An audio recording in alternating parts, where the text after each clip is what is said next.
picked 14 different champions this split. Yeah, out of 28 different games as well, so that's ridiculous, of course. I remember Inox back when he was on Napkins in Disguise playing Nidalee in almost every single game. Incredible stuff to see, but bans are coming through thick and fast. Nunu being taken off the board as well as Zilean on the side of Evil Geniuses, and Zed and Nidalee taken away by Team Coast. Of course, fairly standard across the board so far. Yeah, it looks like they definitely want to get rid of the Assassin in the mid lane for Pobelter, and of course Nidalee in the top lane. Nunu, Zilean, they're more the standard picks as well, bans, as well as Alistair. So yeah. It looks like they don't know much about Coast's 2 new players as well. So they've just gone for what are known as the OPs at the moment, get them off the board, and Ryze has been taken away as well. Ryze, not necessarily as common, but very, very strong there in the top lane, and Inox more than happy to play that one.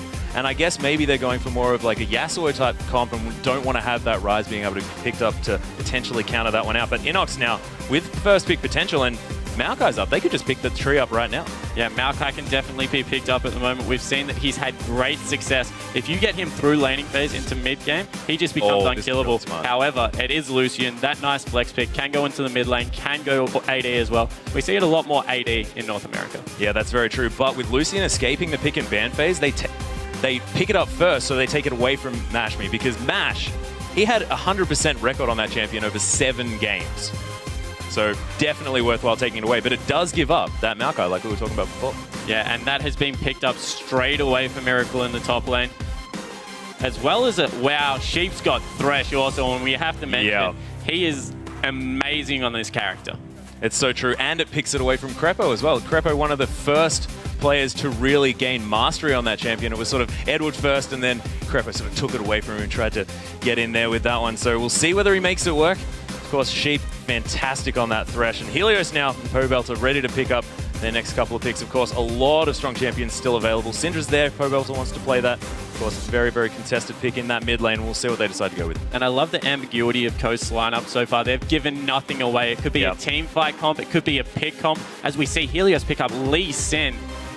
He's fantastic. That's such an exciting champion. Gets to really show his early game aggression. And he can start invading the jungle of Santorin very early. And this is a man that would have been learning Lee Sin off the likes of Insec as well over in Korea. So this is going to be very exciting to see. Of course, Inox with that Lulu in the top lane, the lane bully, more than happy to go against this this tree up there. Of course, once Maokai gets really tanky, it's a bit difficult to push him out of lane, but in the early stages, of course, Inox is going to have a fine time there. Hover on the Galio, not entirely sure whether that one's going to be picked up. But Twitch available as well, and Jax would be interesting. Let's just not talk about it. Yeah, the advantage that Lulu has over Maokai in the early game is being able to push him in the turret and make him expend mana to farm that CS up. As we see that the Kazakhs come through in the jungle for Santorin, and Mash has got Tristana, and we've seen Tristana in the last couple of days completely wrecked.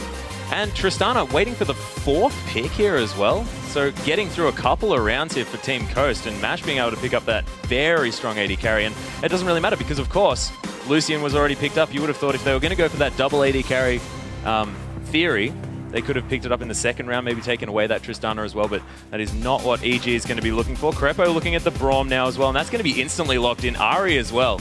And we saw Ari having a better game yesterday, not working out so well for the players picking her up, but Nick having a fantastic game today. Yeah, and EG have got a pretty alright pick comp during the mid game. If you look on the side of Coast, their late game is petrifying. So EG is recognized with the last 2 pickups that they need to get ahead early. They need to start bullying these lanes and really dictate the flow of the game. Otherwise, it could turn ugly. Oriana's being picked up on the side of Team Coast. They have a fantastic late game team fight comp. Oh, they certainly do. And of course, that Twisted Advanced Shockwave combination coming in there as well. That's going to be so hard to deal with. So many ways to get that ball into these team fights as well. So I think it'll be on Helios to really kick people away. Although he can't do that if Twisted Advance comes in because, of course, not going to be able to target him. So we'll see whether they manage to do it. And you're exactly right. EG need to put the pressure on instantly. And Helios on Lee Sin, I think that he might be able to do this. Yeah, looking at Team Coast's lineup, it's like that EG didn't ban anything. They've got so many good champions at the moment. If this game goes over 35 minutes and it hasn't swung so far into EG's favor, they're in a lot of trouble. That team fight comp that can come out with all the shields that can go into Trist, as well as the ability for Maokai to mitigate so much damage, that's just petrifying. It is so true. But as the teams load onto the Rift, let's check out the voting over at lolesports.com. right now, 76% of you say Evil Geniuses will win, but after seeing those team comps, I have a feeling that maybe that'll swing. We'll see. But we're also looking for your votes over on Twitter as well. Tweet hashtag EGWin or hashtag CSTWin to @LOLEsports, and we'll continue to update you on the fan votes. And yeah, exactly. And the thing is, Thresh and Tristana against arguably a very strong lane in Lucian and Braum, but if Thresh and Tristana get it like through this early game, it's going to be so difficult for EG to come back there because we've seen what Tristana can do. And more importantly, if they successfully lane swap this and are able to get the Trist ahead in levels, her range just makes sieging so easy and they can't engage onto them. That is very true. But we are onto the Rift, everyone, with EG taking on Team Coast. EG on the blue side, and of course, Coast wearing the red pants on our red side. And we'll see what they decide to do, whether any early shenanigans do go on. Of course, EG wanting to get a bit of an early lead in this one. But we'll see whether they manage to do it in the level 1 phase or whether things are going to be a bit defensive. Yeah, and we definitely have seen some interesting level 1s today. As we see, the whole of Coast are grouped up as 5. Welcome to Summoner's Might be looking for pressure over onto the blue side. Sonic Wave not going to deter Sheep at all. Helio's able to walk out of there. I don't think Death Sentence is going to be able to pick him up on this one, but Coast commanding control the blue side jungle of EG. And the respect that's coming out of from EG of the pickup there on support for Sheep. Yeah. Thresh is just so high at the moment. We see that they've just rotated automatically over to the blue side. They might just start the bottom side of the jungle, look to pick up Helios. There's 2 buffs on that side, and just accept the lane swap at this point. Yeah, they've done a lot of warding. There are some backs coming through. Inox happy just to sit up there in the top lane. He doesn't want to have anything to do with an invade, and looks to me like EG are more than happy to go for a trade here. But with everyone leaving from Coast, do you think that they might catch them out? No, looks like they've just warded. It's fine. Yeah, they're about to move back up to the blue side. The whole of Coast team has gone back, so standard lanes will be coming through, although Maokai is grouping back up as well. Maybe looking to scout whether a lane swap will come through from the side of EG. However, Inox has just been spotted by a ward. Oh, that could have been a potential interesting situation there for Coast, because they did face check that brush, and if EG was still there, things could happen. But, of course, no one actually going to find anyone yet. So a lot of standard lanes are going to happen after some really weird jungle movements here. And it's going to be a blue buff start for both of these junglers as well. So they'll end up on the opposite sides of the map, and it looks like EG might be looking for some early game aggression. Nope, just walking into lane now. And completely standard. So a lot of action, a lot of movement, but absolutely no result this early in the game. Yeah, a lot of potential action. Like on the edge of my seat, awaiting nothing. There is a bit of action going on in the bottom lane though. Wow. Nice play going to come through onto Altec. He takes half of his health already. Mash nicely auto-attacking through, and that explosive shot doing a lot of work as well. That dot nullifying a bit of that potion. And we said Evil Genius's bot lane was the aggressive one, and we see straight away this Thresh Tristana lane just goes aggro level 1, does so much damage. As we see Helios able to pick up his buff, he's going to remain so healthy through the jungle. Lee Sin, even with the changes, jungle absolutely fine. See both of our junglers meeting us. Oh, Charm's going to land in the mid lane. Level 2. Not going to be doing too much, but Ringer going to take a bit from that one. He knows Cobelter means business. Yeah, and the way we've seen Ahri played successfully is where you push out your lane and then you wait for picks at level 6. So you move to the side of the river, you look to see if any lanes are available, you look to pick off your mid lane as well. So look for Cobelter to keep pushing, keep farming up a storm, pick up that DFG and try and burst people down. See whether he does manage to do that, of course. Nice Orb of Deception, going to do a bit of damage there. I think Ringer a little bit slow on the old Command Protect, but he's Orianna. He's going to be okay in this lane. Has a couple of potions there as well. And again, Pobelt's really putting the pressure down, and Helios now coming through to have a look whether something can happen. He's going to say, no, it's not, but I was here. I was here, Pobelter. Don't say that I ain't ganking. Yeah, he's looking for a move down the bottom side of the map though, but there is a ward there. Maybe even looking for a little bit of an invade onto the bottom side of Santorin's jungle, but no, he's just retreated, looking to go back to his double golem, so nothing much happening there. Might have been waiting for Santorin to come out, maybe poke his head through. Figures he likes the 1v1. Of course, very difficult against the Kazakhs with that isolation. Nice piercing light coming through from Altec. And the Winter's Bite threading through the minions as well. Crepo on this Braum. Yeah, so a lot of poke damage coming out of EG's bottom lane. And again, wow, Mash has just taken so much damage. Yeah, and after a really, really good level 1 play, Coast pushed in again, and Altec with a massive, well, not a massive, but a health lead. Yeah, Oh, nice. Another charm going to land as well. Ringer taking a lot of damage here. Pobelter still has that ignite. If he lands another charm, you could imagine that Ringer's going to potentially go down here. Yeah, so both mid laners have no potions left. However, Ringer also out of mana, so he can't fight back whatsoever at the moment. Pobelter really dictating the flow of this lane. Yeah, landing the Foxfires as well. Of course, they are going to prioritize Ringer. They do come out and are in range. Yeah, so much pressure, and Santorin not really finding his way into a gankable position on this RE. Of course, pre-level 6, a lot easier to gank. Lands another Orb of Deception for the double hit as well. The true damage coming back. However, in the top lane, we must say Miracle's doing very well at the start of this game. Yeah. Up in CS, it's pretty much equal. However, on a range versus melee, as there is some action in the bot, that's big props to the new player on the side of Coast, holding his own very nicely. Yeah, and not even getting shoved in. Of course, this is something that we've been talking about quite a bit, is the fact that Lulu likes to shove that lane as much as possible, force you to farm under the tower. As we do have a Winter's Bite. Hitting Sheep in the back of the head. He's going to be okay as well. Yeah, so the reason that Lulu likes to shove the lane in is because that means that Maokai cannot engage at all, and with the speed up and the shields that come through, it's quite a difficult lane, particularly with summoners up, and there's so much creep aggro that can come through. So we can see Inox trying to shove up that lane, unfortunately missing a couple of CS there, but he'll be fine. He's farming up quite nicely as well. Yep. Oh, there's actually a stand behind me onto the creep here by Crepo. Takes half of his health though in response. Oh, Death Sentence going to land on Altec though. This could mean business, but no, it's not going to happen. Yeah, so very passive laning so far. The junglers also clash, but not much happening down there either. Standard farming so far, and you have to say, if the mid lane keeps going this way, this is just going to fall straight into EG's hands, because it's going to allow Pobelter's roam to come out that much earlier. See whether he does manage to do that, of course. Has been back, has picked up a second Doran's Ring for that early game pressure. Has a 10 CS advantage here as well. Just an Amp Tomb sitting there as well, so lots of wards. And as Ari, this is exactly what you want to do. He's got a defensive pink ward there. He can put in that brush, and he has the vision, which means he can make those picks. Yeah, and he wants to be roaming up and down river as soon as he has that level 6. So yeah, he's just looking for picks wherever he possibly can at the moment. However, Tristana, Mash doing perfectly fine in this bottom lane. If this gets to late game, oh, the bottom lane combo is so scary out of Sheep and Mash. They're just such good players.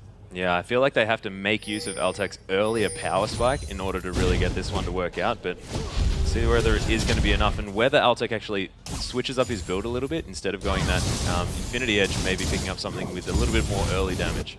Yeah, so perfectly equal here. Both mid laners will be looking to pick up their blue buffs.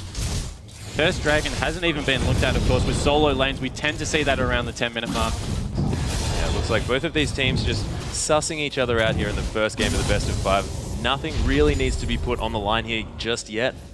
They're just working out, seeing where they're comfortable, testing the waters, finding potential weaknesses. Yeah, they certainly are, and we see that Santorin has gone with the W evolve first, so he's got that bonus slow on those Void Spikes. So his gank potential is so much higher right now, and of course Helios picking up that ultimate on Lee Sin. He's going to be able to start getting action going soon as well, so let's look for the junglers to start getting involved. Yeah, EG putting down a lot of hurt here in the bottom lane as well. Managing to stand behind these creeps so that Death Sentence isn't going to be too much of a problem. But both of these AD carries are on about half health, and Altec quite low on mana. Yeah, so using those Lucian abilities to spam, push out the wave, looking to get any advantage he can under the turret. Of course, it is a little bit harder on Tristana, who is falling quite low, to CS under the turret with that explosive shot, as we see another light slinger come through. Yep, Inox has managed to push this one up as well. Miracle isn't going to have too much trouble farming under this wave. Well, it does miss a couple, but not going to be too bad at all. Okay, so we see that it is around about the 8.5-minute mark. They're moving towards Dragon. They're going to be able to pick up a pink ward for their troubles, looking to get some position on this bottom lane. He's going to survive another day. This might be the first gank, although the collapse is coming in from Coast. Yeah, they do have wards there. They're going to have to get out of this one as soon as possible. Buster shots available and the box. They've been pincered. This might be dangerous. Yep, Santorin. Oh, does manage to land the double slow, but a nice charm's going to land onto Ringer. There's Helios coming in. A nice shockwave comes down, but Ringer's still going to die. the leap onto the Dark Passage in order to get him out. Forces a flash at the same time. Sheep gets knocked up. That's the ultimate from Prom. Crepo's doing a lot of work. Inox has come in from the backside. Miracle is here as well, but immediately exhausted. There's the Wild Growth onto Pobelter. They want to get some more action. Centauran, one more auto attack from Inox is going to make this one happen. Miracle now solo piercing light. Crepo with the Winter's Bite. And they're not done yet. Helios has gone over the wall. Mash, can I have to walk out of this brush and look at the health bars here? They are in so much trouble under this turret is Team Coast. This could almost be a potential 5 kill. Wow, Mash manages to come in and get the kill, but he's going to die to Inox. Picking up a kill, though, in this situation is definitely worth it because I didn't think they were going anywhere. Yeah, and EG has stuck around for a very long time, so they need to send all their members back, which could spell... No. They're not going for Dragon whatsoever. Centauran's too low. He needs to go back. And wow, let's take another look at that. So it looks like they're getting collapsed on right now. However, Pobelter just gets so much damage out. A good shockwave comes through, but the early teleport from Inox really sets the pace for this. He's in there already, doing so much damage. Crepo's ultimate knocks Sheep up, and only now does Miracle decide to join the fight. And unfortunately gets exhausted straight away, can't get any of his damage down. And look at Pobelter's damage this early in the game. His Orbs of Deception have been on point.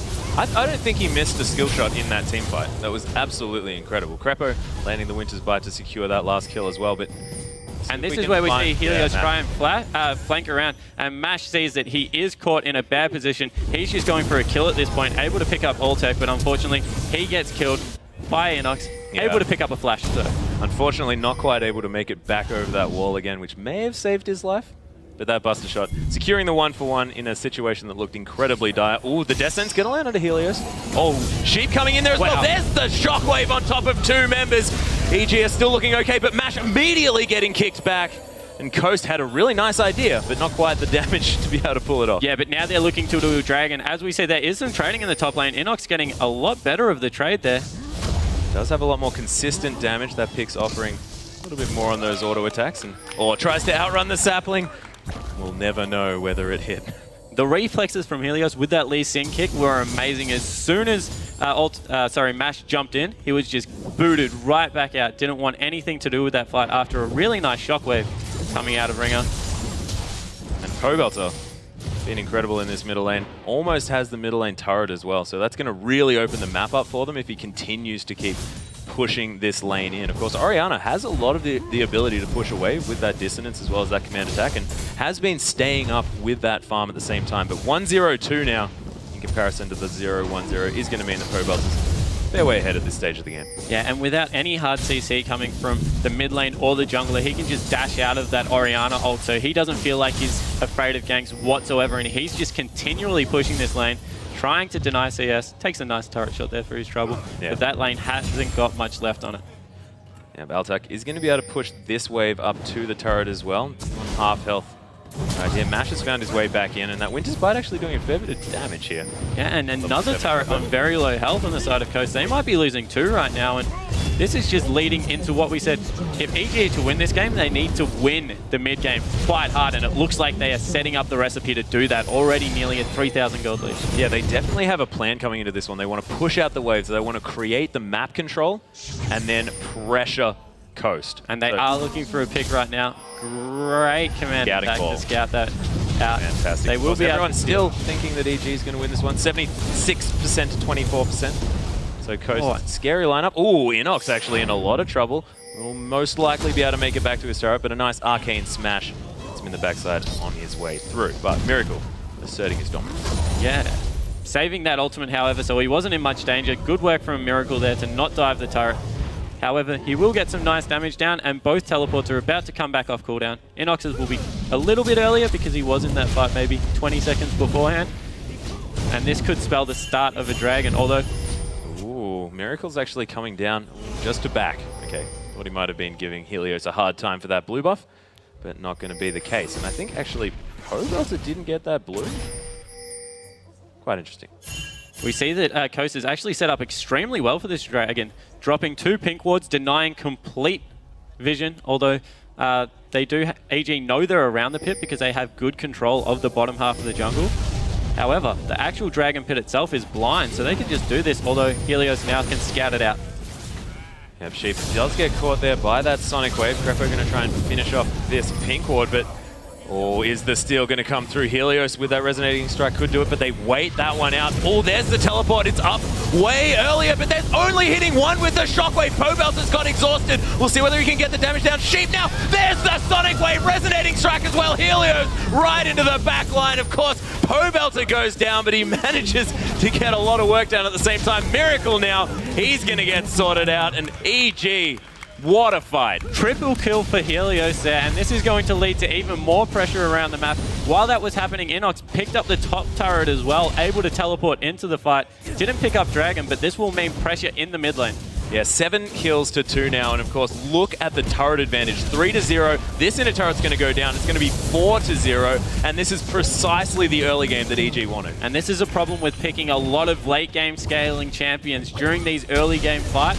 You don't necessarily have the power. Lee Sin is just demanding the flow of this game. He's everywhere, it seems, at the moment. The only mistake was not picking up the Dragon, but 3 kills, wow, that certainly makes up for it. It certainly does, of course. So we see the replay here. Helios wants to steal this Dragon, tries to get in there, and the teleport comes in from Inox nice and early. The engage from Crepo was great, and as you said, that shockwave only hitting one person. The whole team goes on Pobelter right now. And Helios down the bottom of the map is just able to clean up. Pobelter goes down to Mash. He's out of the fight, but by then it's a 3-for-1 trade. And so much pressure over the map. With the Dragon, it might appear to be equal, but with the way these comps work, funneling gold onto the carries is just meaning that there's so much more potential to pick off individual members of Coast. Not to mention the fact that EG could then rotate to the mid lane, pick up that inner turret, and they have opened the entire jungle of Coast to EG so that they can put wards in there. You can see already, look at the blue littering the red side jungle there of Team Coast.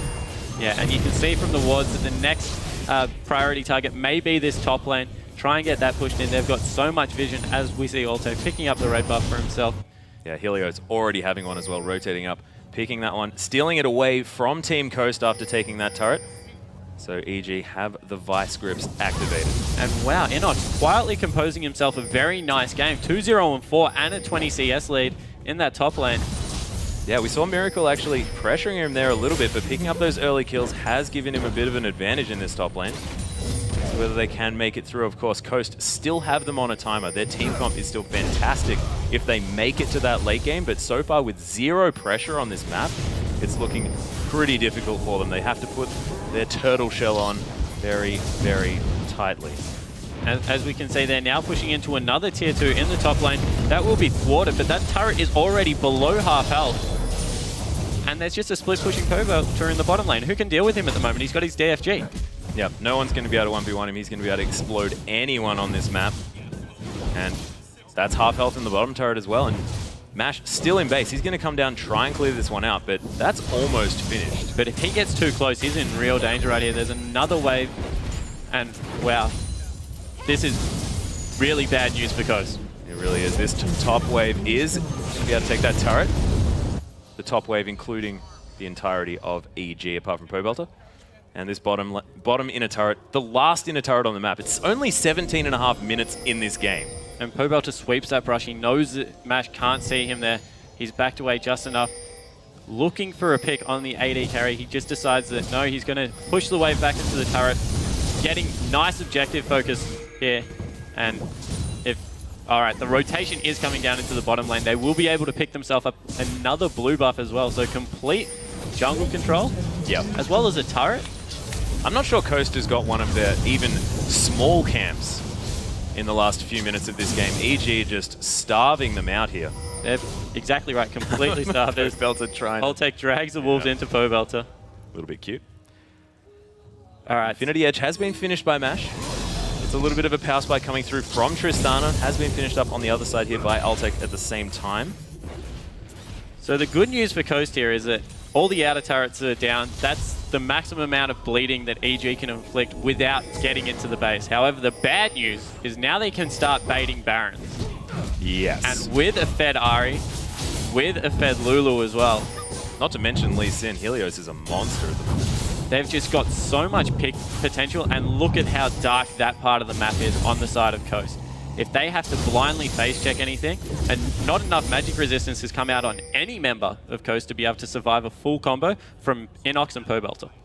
Yeah, if they use their money to only buy magic resist, I think Pobelter would be able to make that up. Has now bought that needlessly large rod as well. He is very, very strong with that DFG. And of course, having multiplicative statistics like, well, abilities like the DFG and the charm is very, very difficult to mitigate a perfect combo here from Ari. And we've seen Pobelter today. He's on form with those skill shots. And Inox has picked up a Sheen, so he's going into full split push mode. He doesn't need any more AP. He's just looking to get as much work done in the bottom lane as possible with that teleport. And if he's matched by only Miracle at this point, I think he can quite easily 1v1 him, although he might be caught out here. He's a little bit potentially sandwiched. Miracle edging his way around here. Doesn't actually discover Inox, but there's Crepo around the side. Nice buster shot from Mash. He's going to get him to safety. But Helios coming through from the backside. But Sheep's being caught out. He just dies. Miracle's going to fall down as well. EG finding the picks they need across this map. And they don't even need a bait Baron to get a pick right there. You saw how quickly Pobelter was able to blow up Sheep. And Miracle, the tankiest member, didn't last long either. He certainly didn't. That was Pobelter outrunning the Void Spikes as well from Santora. And he saw Sheep and he was dead. And then he said, oh, I'll react with... Oh, okay, he's gone. As we see that the pushers are continually coming into the base now, they're at half health on the mid turret. They're going to be able to pick up another free dragon. This is going to be about a 10,000 gold lead at 20 minutes. This is a commanding display by Evil Geniuses. Yeah, and after seeing Coast's team comp and thinking this is looking really, really scary, EG are just putting on a clinic here of how to destroy the early game. And you can see it's all through vision. They've denied so much vision in the jungle. They've set up their line of wards so they know exactly where the players on Coast are at all points of the time. And as they back, look how many wards they're picking up continually. The pink wards, the green wards, just ensuring that they have control of the whole of the map at the moment. Yeah, 3 sweepers as well available. Of course, 4 have been picked up by Coast, but they're going to come back through it. It has given Coast now a time to clear out some of these wards. Of course, not as much blue in their jungle as there was before, but you'd imagine that is definitely about to change as they gear up for a potential Baron bait, Baron dance, as we like to say. They definitely don't even need it at this point. With the teleport still being up on Inox, he can just continue to split push the bottom lane as Coast is trying to set up their own Fnatic-style gank brush at this point, looking to catch potentially Crepo out, although Pobelter's on the other side. I think he could nearly dive in there and pick a kill up for himself. Yeah, one Orb of Deception might take all of them down to half health. Very, very scary at this stage. Has finished up a Blasting Wand on top of that needlessly large rod. Winter Spike going to come through from Crepo, just scouting out those brushes. Now going to be able to clear out these wards, and it is just a vision game at this stage. Pobelter waiting in the wings, seeing whether he can get a Spirit Rush over that wall, and I think EG might be able to just go for this Baron. And all the meanwhile, Inox is just split pushing in this bottom lane. He's on the turret. They have to send someone back to deal with him. He's just clearing out wave after wave, and this is going to mean a free Baron on the side of EG. They've sent 3 people to the mid lane. Perfect timing here by EG as well. They immediately know that Coast have backed off, and clear call, we're going for Baron, and that's going to go down. Glacial Fissure coming through for funsies, I think. By that Crepo. was just an intimidating Glacial Fissure. Yeah, just in case. But the vision control's so good, they couldn't even see it, so they're not intimidated at all. They don't know that that's on cooldown. Yeah, hang on, actually, no. Santorin's level 11, he may have evolved his leap twice. So, no, okay, I don't think you can do that. Yeah, so now it's an 11,000 gold lead on the side of Evil Geniuses, and they've split up and sent Oltek into the top lane. He's got his Infinity Edge and his Static Shiv at the moment. He's going to be crushing structures down like you would not believe. And not to mention the wave clear as well. These waves just get pushed in immediately by this guy.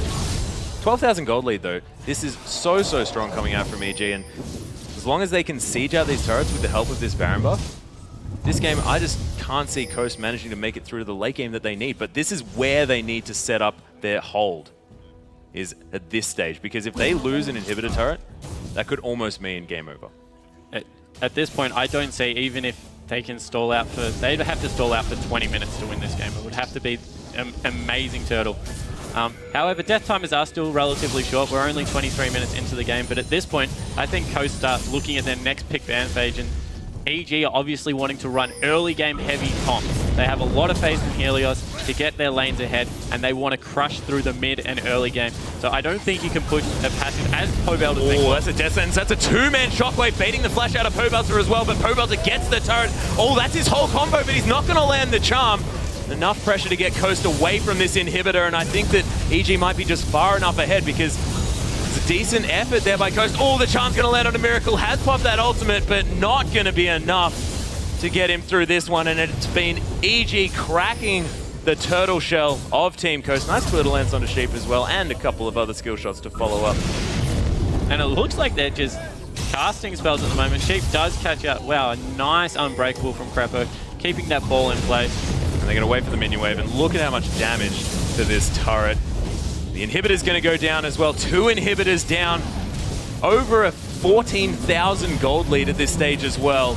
EG in so much control, and Coast, it's only 25 minutes into this game. There's super creeps now. Those things are so strong. They're supposed to be coming out at like 35 minutes. Yeah, definitely. And this is what we were saying pre-game. This does not look like a 7th place North American split team.